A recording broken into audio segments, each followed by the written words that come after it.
He decidido, después de meditarlo tranquilamente, dedicar otro sermón a San José. Y la razón es que estamos en un convento de franciscanas concepcionistas, un convento mariano, un convento en el que vive María,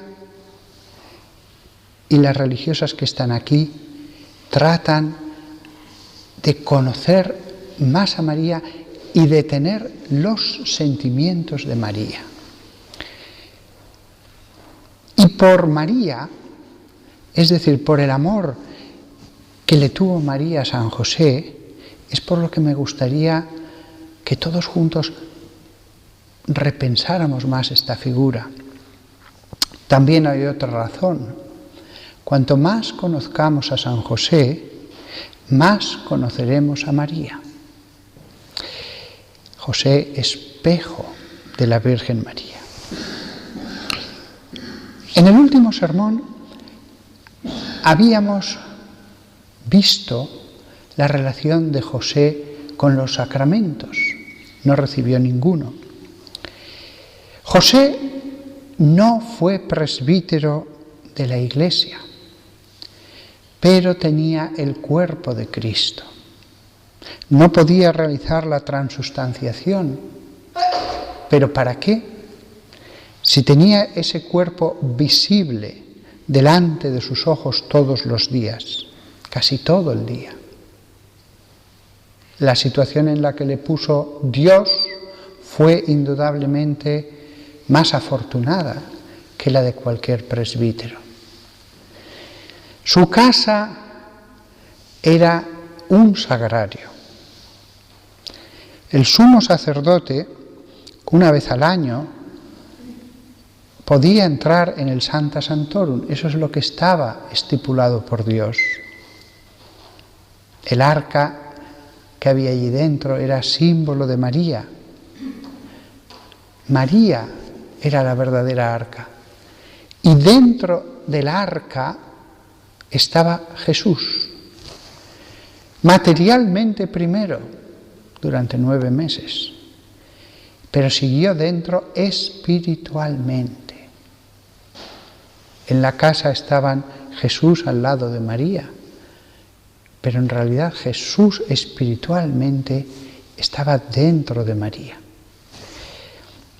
Con lo cual, incluso José era mucho más afortunado que el sumo sacerdote, que todos los sumos sacerdotes, porque José vivía todo el año junto al arca viva.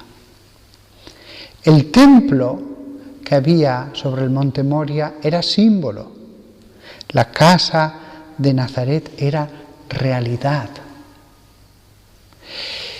Esto era espiritualmente, porque si alguien entraba en esa casa, y algunos entraban, vecinos, familiares, veían a 2 personas. En el cuerpo eran iguales, en el espíritu no. Recordad que sobre el arca de la alianza había 2 serafines. Los serafines arrodillados extendían sus largas alas. Sabemos que eran largas porque hay representaciones de la época esa en Egipto.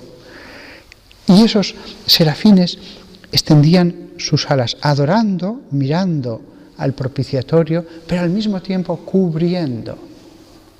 Dios dispuso que sobre el arca estuvieran 2 serafines que cubrían con sus alas. Porque lo sagrado se cubre con un velo. En ese caso, aunque las alas que se hicieron cubiertas de oro no cubrían toda el arca, era el símbolo lo que había que tener en cuenta, el símbolo. Lo sagrado se cubre con un velo. José y María eran los 2 velos que cubrían la realidad que contenía el arca. Cuando el sumo sacerdote entraba en el templo de Jerusalén, había 2 velos. El primer velo antes del Ecal y el siguiente antes del Sancta Sanctorum. También había 2 velos espiritualmente hablando sobre el cuerpo de Jesús, sobre el propiciatorio. Después de lo dicho, observad, al apóstol Andrés se le confió evangelizar Grecia. Pedro escucha del Maestro: id y enseñad a todo el mundo. A este apóstol se le encarga esta zona, al otro apóstol se le encarga otra. Lo que se le encarga a José es mucho más grande que la misión de Juan el Bautista. Incluso entre estar en el puesto y con la misión de Moisés o la de José, no tendría yo ninguna duda cuál elegir. A José no se le confió una comunidad o escribir las cartas como San Pablo, se le confió la casa donde habitaba el Hijo del Hombre, la divinidad hecha carne, el puesto más querido por Dios, más que ser obispo de Roma, más que ser obispo de Jerusalén, más que las mismas epístolas de San Pablo. A Juan a Juan el apóstol se le confiaría a María al final, pero no a Jesús. Jesús sí que se le confió a José, y María durante unos pocos años, José durante largos años. A Juan en medio de una comunidad, a José en una mayor soledad, en un mayor recogimiento. Jesús nunca estuvo confiado al cuidado de Juan, José sí. La misión de San José es una misión recogida, callada, que pasa inadvertida e ignorada. Es una misión en la humildad, en el silencio. Pero yo ahora, en este momento de mi vida, es cuando he entendido que era la misión más importante, ante la cual todas las demás palidecen. Por eso, las palabras de Dios en el Salmo 92, versículo 12 al 13, se le aplican a Él ante todo, a más gente, pero a Él ante todo. Y con estas palabras voy a acabar. El recto florece como la palmera y crece como un cedro en el Líbano. Están plantados en la casa del Señor, florecerán en los patios del Señor. Esas palabras de Dios, Dios sabía que al que más se le aplicaban era José, más que a María. Me diréis, ¿por qué? Pues porque María es templo de Dios. Y el Salmo decía, florecerán en los patios de nuestro Dios.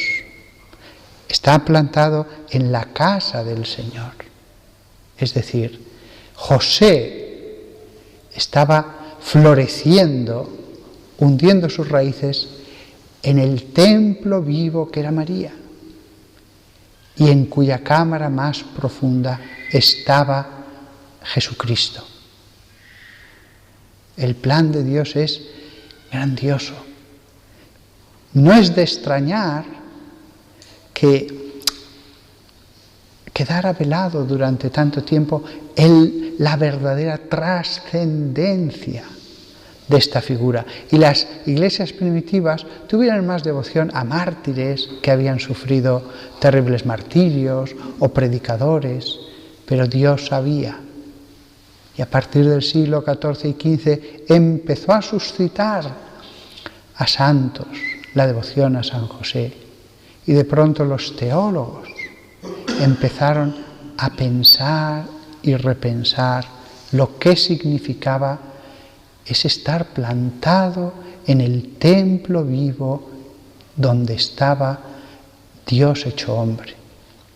Nada más, que seáis muy devotos de San José.